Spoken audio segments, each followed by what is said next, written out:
Знаешь, говорит, Кес, они так коротко называли, Лес сказал, что пускай он едет, мы что-нибудь придумаем. Но, честно говоря, у меня ёкнуло, если Лес сказал, что что-то придумаем. Кроме украинцев, националистов, которые воевали против нас, были еще люди, о которых мы только сегодня говорим и сегодня хотим принести им благодарность. И они оставили такое место в моей жизни, в моей душе, что иногда очень приятно заглядывать туда и вспоминать о них. Для политика это был очень мощный ход. С первых дней войны, наряду с теми, кто встал на защиту своей родины, незамедлительно, плечом к плечу, встали добровольцы, готовые сложить жизни за свободу Апсны. Но вместе с тем были государства, от которых Абхазия в самый сложный час, на грани своей гибели и истребления, так и не нашла поддержки.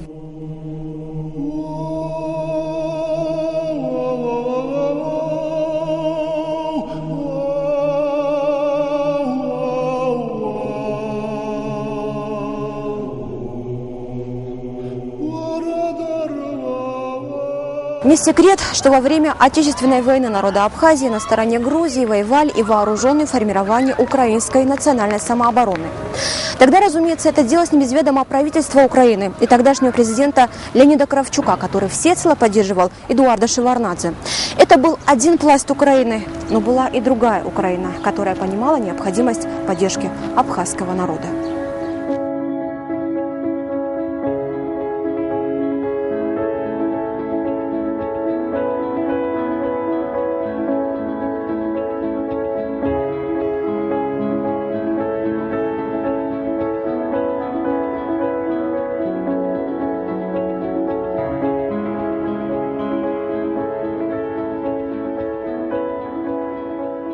Это иная, более глубокая и мудрая сторона Украины в лице ее прогрессивных деятелей Леся Танюка, Нелли Корниенко, Юрия Покальчука и многих других, которые сделали все возможное и невозможное для того, чтобы в самые сложные и трагические минуты истории современной Абхазии встать с ней рядом и оказать настоящую братскую помощь и поддержку. Я узнаю о том, что Исаак Георгиевич сделал поручение. Все члены правительства разъехались по всем республикам Советского Союза, Казахстан, Татарстан, Башкирия, в том числе Украина. Вот в Украину отправили заместителя председателя Совета Министров, царство ему небесное, Зураба Лабахова. И вот я попал, когда обсуждали, что категорически Украина отказалась помогать Абхазии. Более того, он привез оттуда печальную весть, что там собираются боевики и будут воевать на стороне грузин против абхазов, но они считают, что это война не против абхазов, но это тогда уже сильно работало, сразу же работала пропаганда грузинская сильная, так как Шеварднадзе и Кравчук, они были очень близкие, что это война между Грузией и Россией. Ну, как будто нас якобы нету. Ну, когда я узнал, что неприятно стало, что Украина вот так категорически отказалась помогать Абхазии. Но когда все разошлись, закончилось, я Геннадию Леонидовичу говорю: Геннадьевич, у нас есть друг там в Киеве. Я ему рассказываю про Леся Степановича. Вот сейчас же звони, говорит, я тебя прошу. Я говорю, как-то неудобно. Нет, говорит, сейчас звони. Я позвонил, взяла трубку Нелли Николаевна. Ну, а как обычно, она уже спрашивала, они звонили, как вы, живы, дети, как, ребята. А опять она спрашивает, я говорю, Нелли Николаевна, сейчас все пока в порядке, но я хотел бы Леся Степановича. Она говорит, он в Нью-Йорке. И я рассказываю, зачем я звоню. Вот приехал представитель правительства из Абхазии, но Украина категорически отказалась, там правительство, администрация президента. Она говорит, после моего звонка перезвони через полчаса. А Геннадий Леонидович стоит над головой. Ровно через полчаса говорит, давай звони, вот сейчас же звони. Как-то мне, он понимал, потому что было действительно очень тяжело, и все отказались. Татарстан что-то обещала, Башкирия, но вот Украина, что полностью отказалась, вот было неприятно. И я перезвонил, знаешь, говорит, Кес, они так коротко называли, Лес сказал, что пускай он едет, мы что-нибудь придумаем. Но, честно говоря, у меня ёкнуло. Если Лес сказал, что что-то придумаем, значит, что-то будет. Официально командированный Верховным Советом Республики Абхазия и по поручению председателя Верховного Совета Владислава Ардзенба в Республику Украина в качестве полномочного представителя был направлен Кесо Хагба. Он, его семья и друзья давно искренне дружили с Лесем Степановичем и его супругой Нелли Корниенко. Кесо было поручено попытаться организовать по мере возможности хоть какую-нибудь помощь и поддержку для воюющей Абхазии. В понедельник мы уже пошли в Верховный Совет. Он успел со всеми переговорить до начала заседаний. Во время заседания он выступил, рассказал правду об Абхазии, истории, что это маленький народ не должен. Главная тема, он на украинском-то выступал, но я понял, что мы, большие народы, вот и как Россия, и как Украина, мы не должны дать возможность, чтобы... И должны эту ситуацию остановить, чтобы этот маленький народ, гордый, чтобы они остались. Сегодня они на грани исчезновения. Там, значит, очень много недоразумений, он никого не оскорблял. И мы должны им помочь и политически, и экономически. Ну, я сидел в гостиной. После этого выступления потом меня сразу же, значит, подходили журналисты. Очень интересная была встреча с депутатами Крымского округа. Подошли, это вы, господин Хагба? Я говорю, да. Вот мы депутаты из Крымского округа. Я извиняюсь, я уже не помню их фамилии. Один был личный врач Эдуарда Амбросовича Шеварднадзе, будучи министром иностранных дел СССР. Он был генеральным директором всех клиник Черноморского военного флота. Другой военный тоже в свое время, который служил в Гаграх, вот они меня пригласили, и они тогда же сразу сказали, мы сделаем то, что вам нужно. Ну, присылайте человека. В общем, мы послали человека, они сделали огромную помощь. По основной своей профессии Лесь Танюк – театральный режиссер, а Нелли Корниенко, его супруга – театровед и ученый-философ. Неудивительно, что с Абхазией впервые их связал театр, и его талантливые актеры, которых он в своем интервью абхазской газете «Новый день» назовет друзьями на всю жизнь. Лесь Танюк – режиссер, писатель, переводчик, народный артист Украины, профессор, председатель Национального союза театральных деятелей Украины, председатель правозащитного общества «Мемориал» имени Василия Стуса, народный депутат Верховного Совета Украины 5 созывов, член Президиума Верховного Совета, один из основателей и руководителей Народного руха Украины. Мы с ними познакомились даже тогда, чуть пораньше, когда он стал государственным деятелем, и так далее, тогда, когда они, как бы сказать, вне своей родины находились. У каждого своя биография, сложности, взлеты, падения, но невзирая на визуальную форму взлетов и падений, есть люди, которые целенаправлены, есть подвижники в своей области, которые очень как бы тонко смотрят и обращают внимание на восполняемость творческими вопросами, может быть, так выразиться можно. Это широта души, характер давать и воспринимать. В этом смысле нам повезло, что мы встретились с этими людьми. Первое знакомство, это похоже на детективный роман. Это было лето перед 80-го года, перед Олимпиадой. Мы были на пляже и смотрим,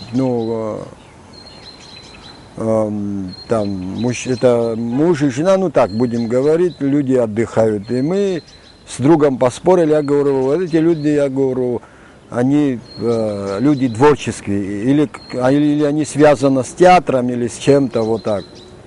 И мы поспорили на эту тему, я подошел и познакомился с ними. И вот Лесь Танюк, он оказался режиссер Пушкинского театра. Она театровед, была связана с театром. И это буквально там дня через 3-4 они улетели в Москву. И оставили мне адрес. И как-то в течение там полугода и больше мы с ними общались. Я с ними общался. И они на будущий год приехали отдыхать здесь. И потом мы со всеми с нашими ребятами, Тему был с ними знаком. И вот наше знакомство, наша дружба пошло вот так.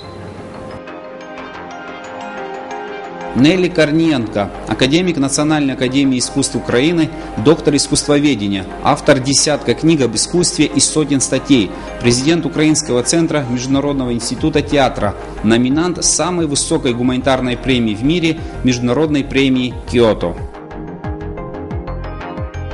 Когда они приехали сюда, они познакомились с Азизом Рашидовичем Агарбом. Представьте себе этот корифей, этот человек. Она удивлялась просто. Вот, Нелли Николаевна, супруга Леся Тенюка, она театровед, когда первый раз увидела «Горы от ума», она сказала, это такое смелое решение русской классики в абхазском театре. И какие вы счастливые люди, что вы можете так говорить вообще с человечеством. Не то, что там вот вы можете отстоять какие-то свои конкретные моменты, что вот языком театра, языком культуры вы можете подать многим пример. Вопрос гуманитарного содействия Абхазии решался на уровне Верховной Рады и правительства Украины, которое в большинстве поддерживало Грузию. Сложно представить, какие напряженные дискуссии шли здесь, в стенах Верховной Рады, 20 лет назад. Геннадий Гагулия, ныне президент Торгово-промышленной палаты, во время войны по поручению Владислава Ардзенба курировал все проекты от правительства Абхазии. Встречались со многими руководителями Украины, лоббировал все наши интересы всегда, лезь. Мы разрабатывали многие разные мероприятия, о которых даже и сейчас не хочется рассказывать, так как не все хотели, чтобы помощь оказывалась Абхазии, и это доходило до Абхазии. Но путем настойчивого, такого целеустремленного планирования, можно сказать, ежедневно, ежевечерне мы обсуждали, что мы будем делать завтра для того, чтобы помощь Абхазии была оказана. И когда в течение недели мы смогли сформировать первый состав помощи, в который входили большое количество разных материальных ценностей, в основном это продукты питания, в которых нуждалась Абхазия, в самый последний момент мы получили, как говорят, упреждающий удар, что наш состав был перенаправлен в Грузию. То есть он получил маршрут следования через Грузию. Последнее совещание с участием железных дорог и всех представителей министерств, директоров складов, особенно вот это мясо из брежневского склада было высшего категории. И идет совещание, уже почти заканчиваем. Заходит секретарша, говорит, из МИДа с делегацией. Хотят прийти, принимать участие на совещании. Пожалуйста, и пришел первый замминистра иностранных дел Украины с каким-то большим факсом за подписью Эдуарда Амбросовича. Первая часть факса Эдуард Амбросович благодарит президенту Украины, правительству и парламенту Украины, что они оказывают огромную гуманитарную помощь. Там тогда так оформляли Грузия-Абхазия, но это единое, как воспринималось, да?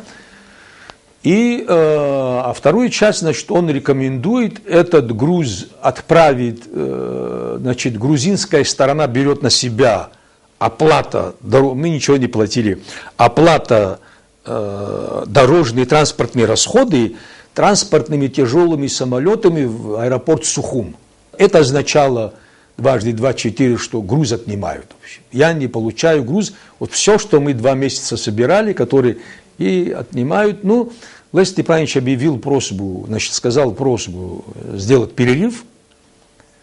Мы все вышли, он остался с замминистром иностранных дел.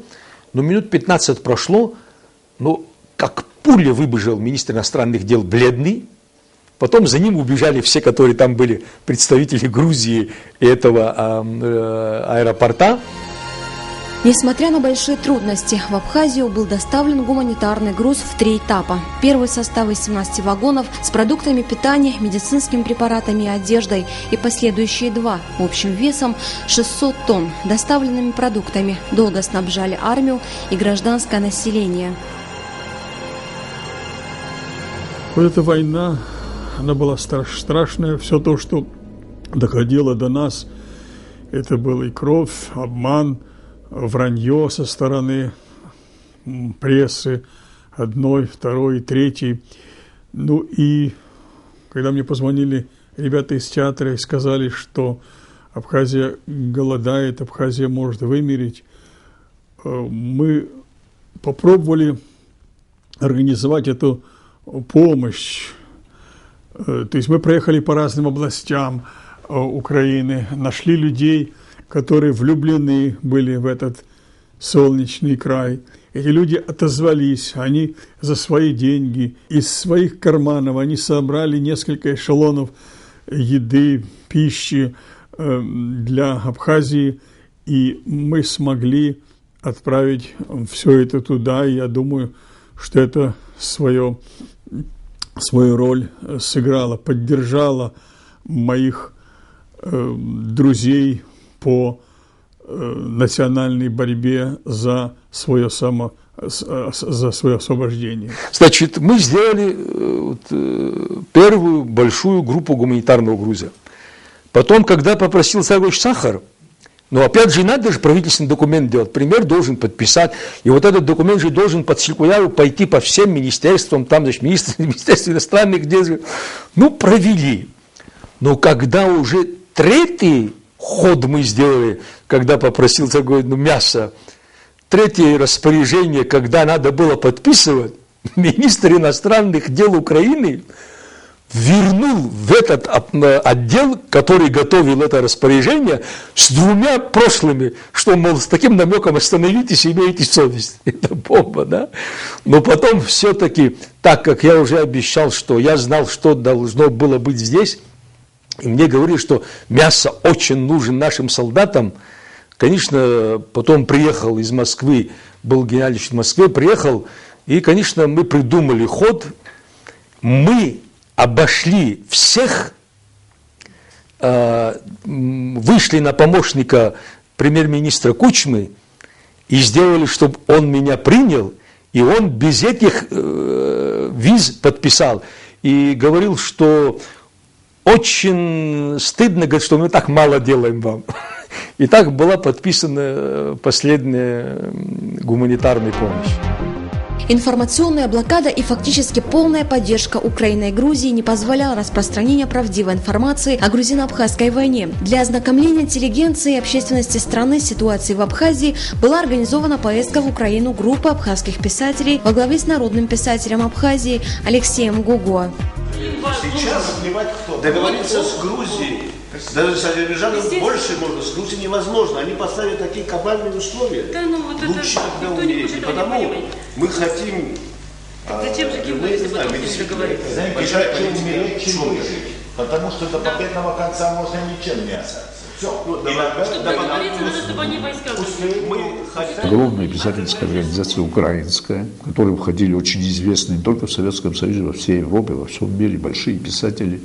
Они очень достойно встретили нас, потом организовали очень обширную пресс-конференцию с нами. Мы там, конечно, заявили о цели своего приезда, что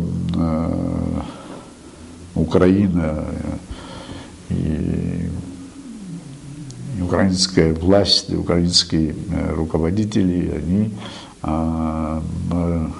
дают керосин для грузинских самолетов, которые бомбили Абхазию. И потом какие-то организации, а Украина же огромная страна, и там очень разные организации, какие-то организации отправляли сюда, в Грузию, добровольцев, чтобы через доставление Грузии воевали против Абхазии. Обо всем этом мы заявили, в общем-то, И они, писатели, вынесли тогда резолюцию, на этой основе написали протест своему правительству. Кстати, это очень, я считаю, что результат нашей поездки был очень положительным, потому что перестали давать им, грузинам, керосин, и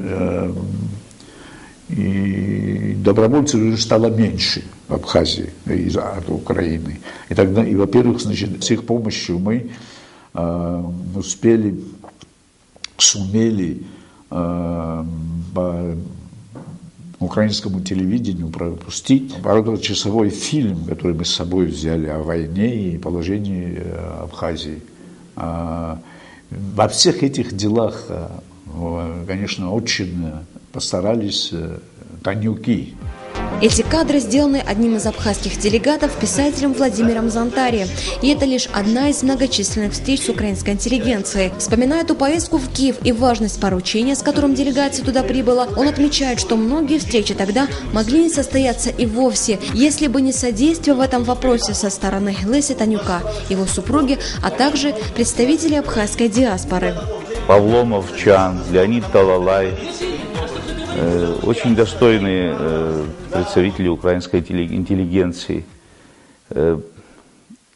Иван Драч был просто удивлен, когда он узнал, что горючее, которым заправляли грузинские штурмовики, бомбившие Абхазию, оно поступало из Украины в Кутаиси, в Копитнари.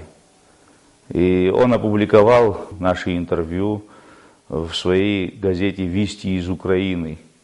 Это газета, которая выходит на многих языках и распространяется в местах компактного проживания украинской диаспоры во всем мире.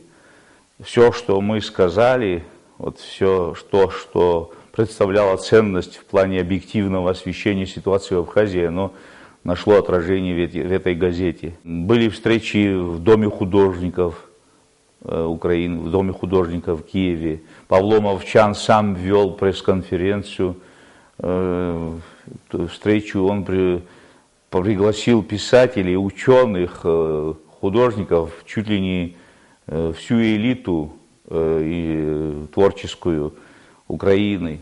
И мы имели возможность свободно совершенно выступить и рассказать нашим коллегам о том, что творилось в Абхазии. И он абсолютно открыто заявлял о том, что Грузия проводит в Абхазии политику геноцида, уничтожения народа, культуры, цвета нации.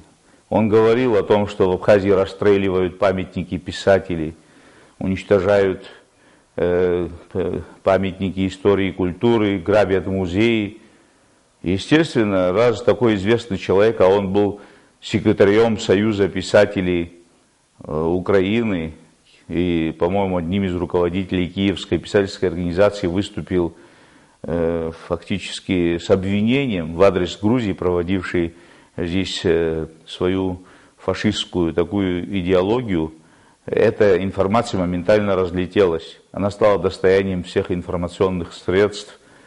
Потом нам предоставили возможность выступить в передаче «Окно в мир», которую вел известный корреспондент Владимир Лапыкура. Очень интересная, очень полезная такая встреча состоялась в Союзе писателей Украины.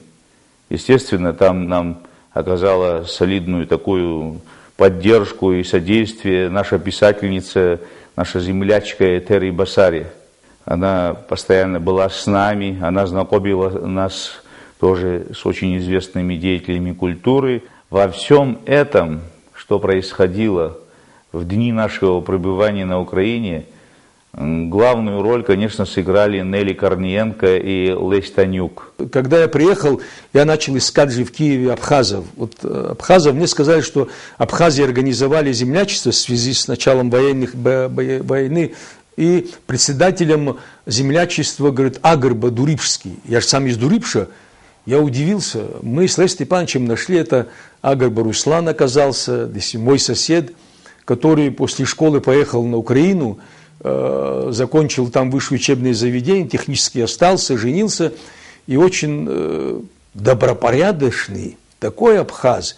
Вот уже где-то месяца 2, как он внезапно умер. Человек очень коммуникабельный, человек очень тактичный, очень рядом. Он хотел ехать сюда воевать, его брат воевал и погиб. Я сказал: остановись, и остался он там. Все время был рядом со мной. Ну, такого надежного человека, такого надежный во всех вопросах. Были тяжелые моменты, все это не расскажешь. Там были драки, за нами следили. Лесь Степанович за меня дрался. Очень нелегко было все это во всех этих моментах, особенно в тяжелых моментах. Очень надежный, спокойный Руслан был. И как он мог так отрегулировать ситуацию, чтобы мы выиграли, и чтобы и живые были, не побитые. Это только мог Руслан такие вещи делать. И все его поступки касательно Абхазии, не Абхазии, он это делал только через свои обсоры. Это вот за что он действительно один из достойных был. Важную роль в информационной политике сыграл и общественный деятель Украины, журналист и писатель Юрий Покальчук, который организовал включение абхазов в международный круиз под эгидой ООН «Мир на Черноморском побережье». Также состоялась поездка в воюющую Абхазию группы ведущих украинских журналистов для объективного освещения событий. Был создан и показан по украинскому телевидению телефильм «Правда о войне в Абхазии». Сразу после победы, уже когда Сухум был освобожден, прекрасное интервью Владислава Григорьевича и Сократа Рачевича. Такую правду фильм, который он шикарный, она у нас в архиве, в абхазском телевидении часто показывают.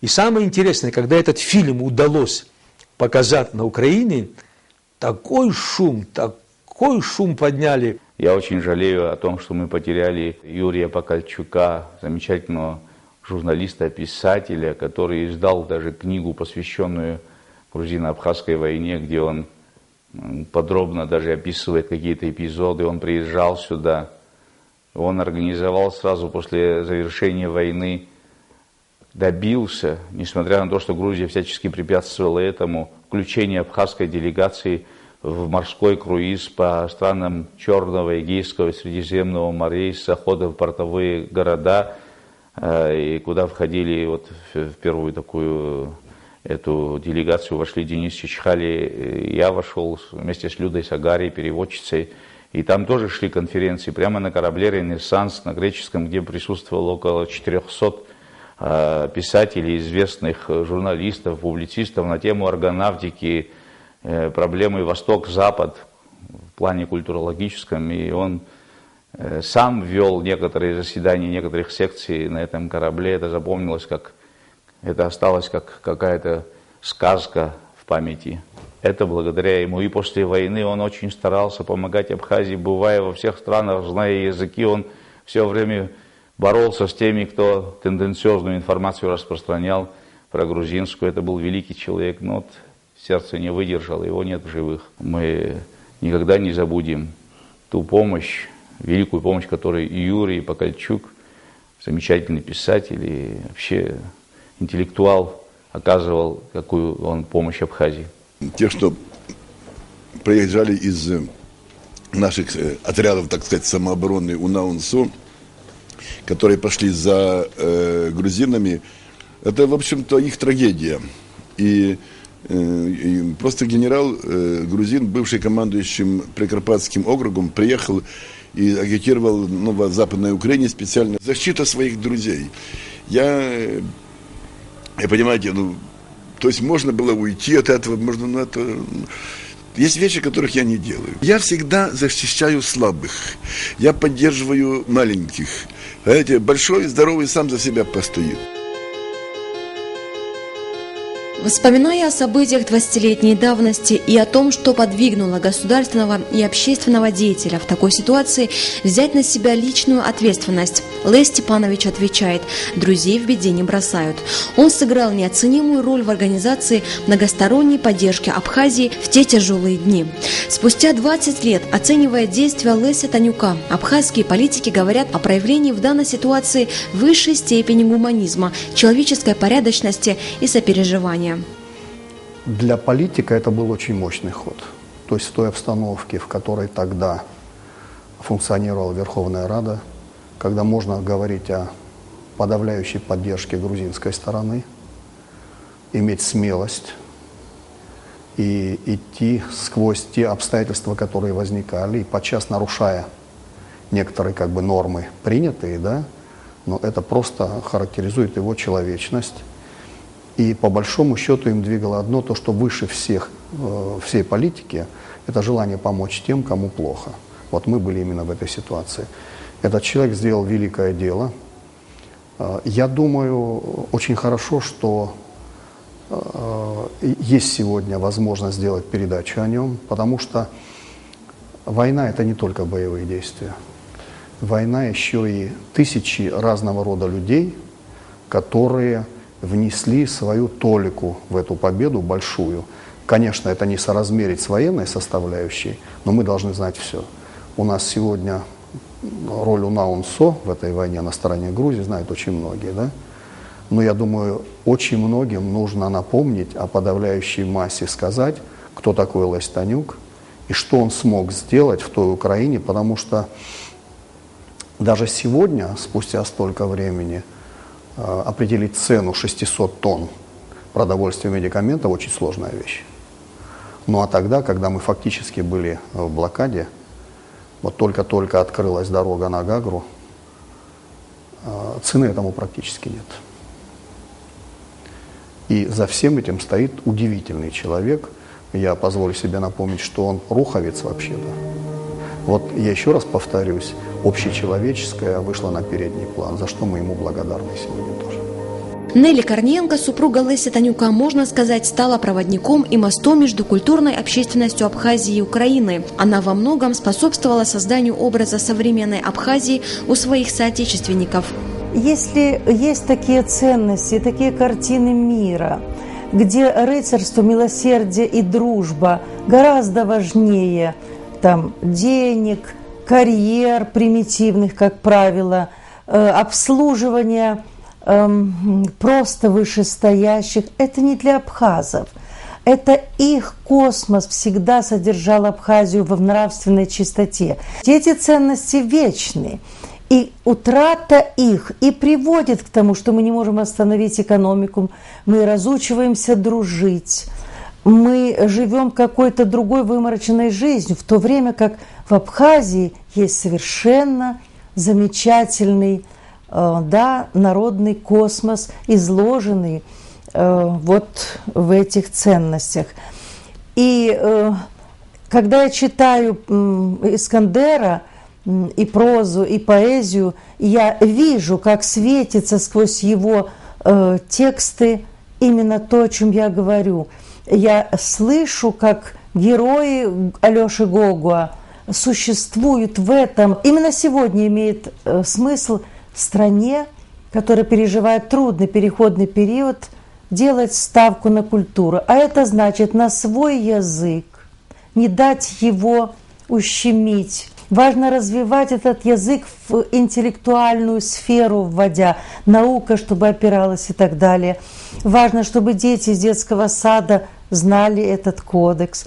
Важно, чтобы независимость опиралась прежде всего на вот этот высокое понятие чести. Когда абхаз говорит «сосед – это сердце», когда он ни разу не поднял руку ни на кого вошедшего, с чем бы он ни вошел, это говорит о такой высокой уровне морали. Мне кажется, что вот эти ценности нужно вернуть, пусть даже модернизируя их несколько, потому что все-таки прошли века.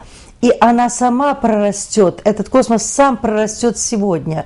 Вот я хочу пожелать прежде всего этого. И хочу читать новых, юных Алексея Гогуа, Дениса Чачхалия с их поэзиями, переводы Гены Аламия делать, видеть театр, в котором ставят Шекспира по-настоящему, и того же Гогуа. И я хочу, чтобы Абхазия стала, она и есть, и чтобы она двигалась к вот этому высокому духовному исчислению себя, рода, семьи. Это никогда не устареет. Это не есть архаика, когда ценности двигаются вместе с нашей жизнью. Я желаю этого любимой Абхазии и нашим любимым людям, Кесоу, Хагба, Лаврику, ну, в общем, всем, кого мы любим.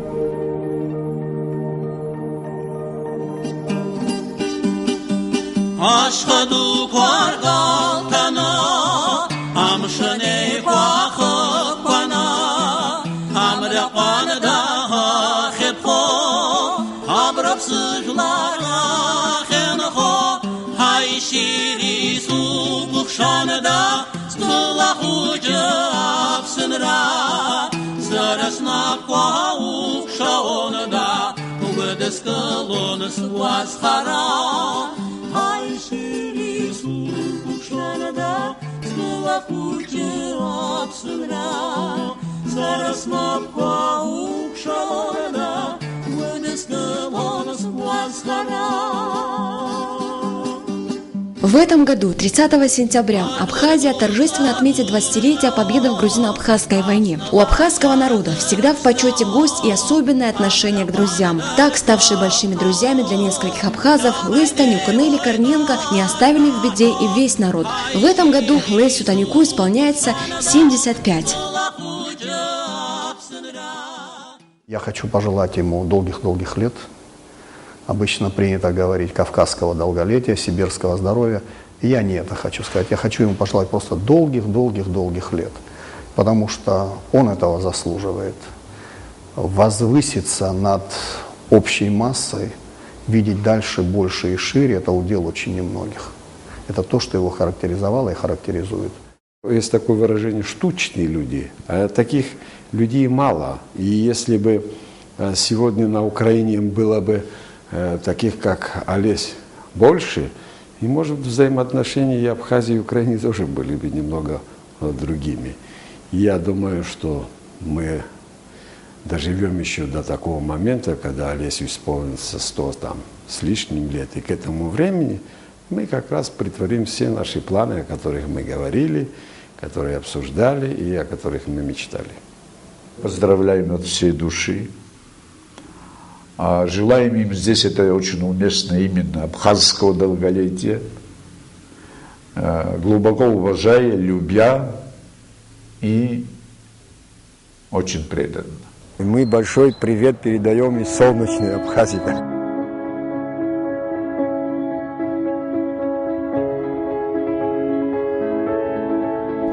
Есть на земле райские уголки, о которых Господь Бог стал, очевидно, в какие-то годы забывать.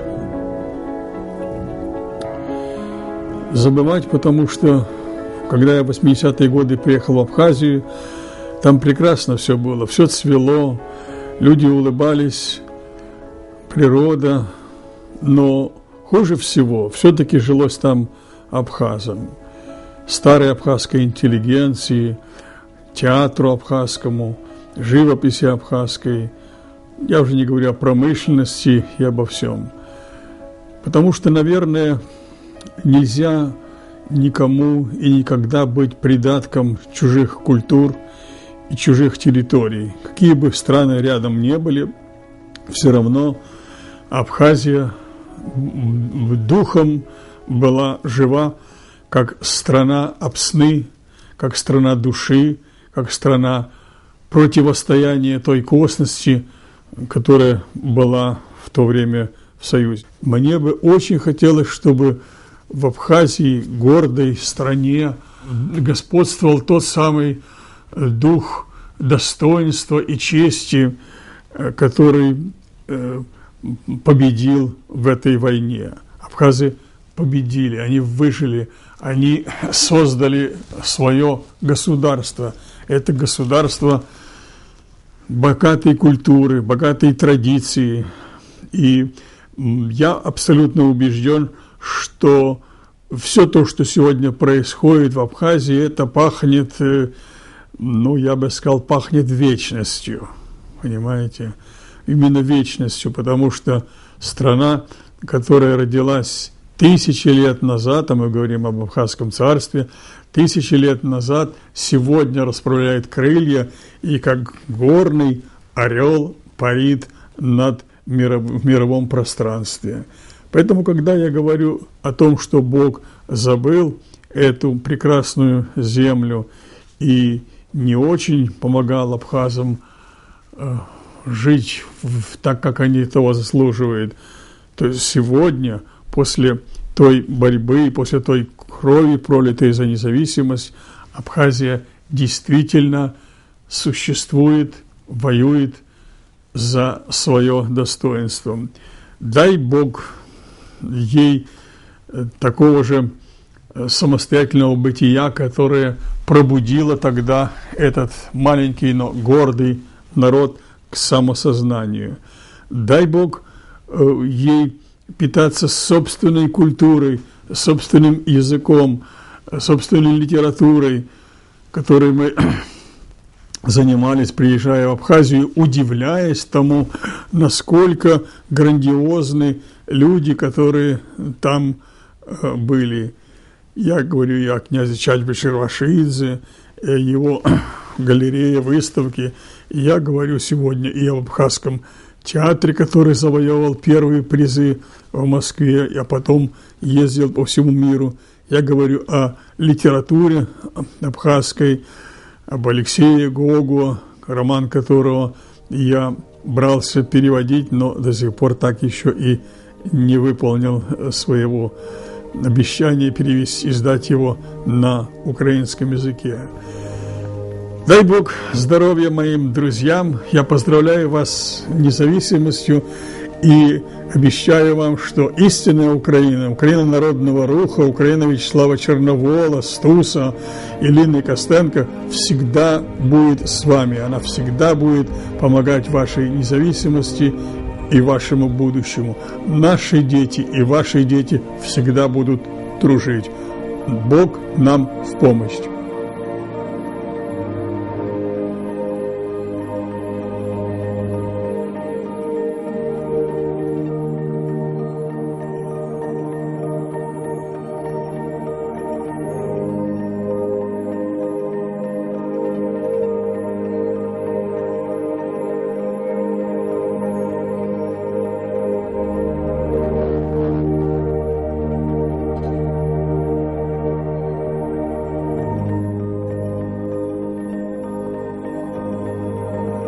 Тернист путь абхазского народа, тысячи жизней, сломанных судеб. Но несмотря ни на что, абхазский народ выстоял. И сейчас на пути своего процветания. И самое важное, чтобы рядом всегда были преданные друзья.